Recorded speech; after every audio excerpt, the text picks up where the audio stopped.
Բարև ձեզ, այսօր սարքում ենք ձմռան իմ ամենասիրելի թխվածքը։ Չեմ ասի, որ ինքը շատ դիետիկ է, բայց շաքարը իր մեջ մինիմալ քանակության է, նետ որ գնացիկ էս պետք է։ Մի հատ մեծ գազար, նարինջ, խնձոր, նարինջի հյութն է պետք, ցեդրան էլ է պետք, բայց ունենք այն ինչ ունենք, այդքան էլ լավ չի։ Պետք է մի քիչ լիմոնի հյութ, կես լիմոն ունեմ տանը, իրա ցեդրան կօգտագործենք, պարտադիր խնձոր, նոր տարու չարազից մնացած ընկույզ, ու դե ինչու չեն ուտում չամիչը, էլի կլցնենք։ Հավելումքներից իհարկե պետք է լինի դարչինի, բացած մեխար, վանիլ, այսքանը, ու դե ալուր ձեթ մնացածը ստանդարտ։ Մաքրում ենք գազարը, մաքրում ենք նաև խնձորը։ Խնձորը գազարը անցկացնում ենք մանր քերիչով։ Կադրից դուրս ավելացրեցի նաև լիմոնի ցեդրան, հիմա կես նարինջ ավելացնում ենք նարինջի հյութը։ Առանձին տարայի մեջ հարում ենք ձուն, 2 հատ շաքարավազ։ Եթե շատ քաղցրեք սիրուն, կարող եք 3 անել, բայց քանի որ գազարն արդեն ինքնին քաղցր է, ես շատ չեմ ավելացնի։ Ու տարիների գաղտնիք, երբ որ մի բթունց աղ ես լցնում, համերը ավելի բալանսավորվում են։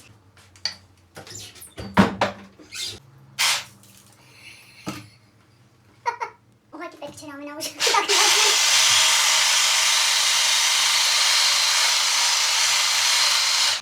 Ավելացնում ենք 2 ճաշի գթալ ձեթ։ Ընդհանրապես կարող եք մի 3 ավելացնել, ես ուղղակի աշխատում եմ ինչքան հնարավոր է այս ոչ օգտակար ճարպերը քչացնեմ, դու կարող եք 3 ավելացնել,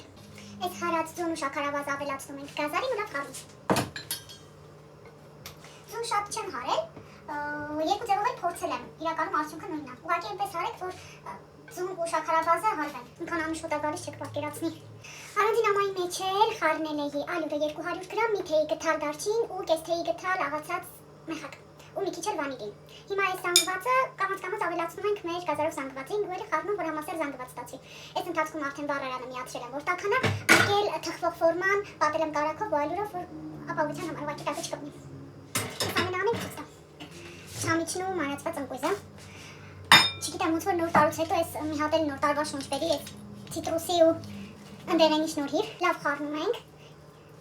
Իրականում ոչ շատ թույլ խմոր է ստացվում, խտությունը պատկերացրեք։ Այսպես որ նայում ալյուրը մի քիչ կարող էի լցնել, բայց հայր չի խանգարի։ Կա գազարը իր հյութը տալու է ու ստացվելու է փափուկ խմոր։ Խառնում ենք լավ ու լցնենք ֆորման։ Լցնում ենք ու ուղարկում ենք թխվելու 180 աստիճան տաքացված ջեռոցում, մոտ մի 20-25 րոպե նայեք ըստ ձեր վառարանի ու ստուգեք փայտիկով։ Հենց փայտիկը չորա դուրս գալիս ուրեմն պատրաստ է։ Խմորը ուղարկեմ վառարան ու կամ սկսենք պատրաստել կրեմը։ Ուրեմն դասական տարբերակով այս տորթի կրեմը պատրաստվում է սերուցքային պանով, կրեմ չի, բայց քանի որ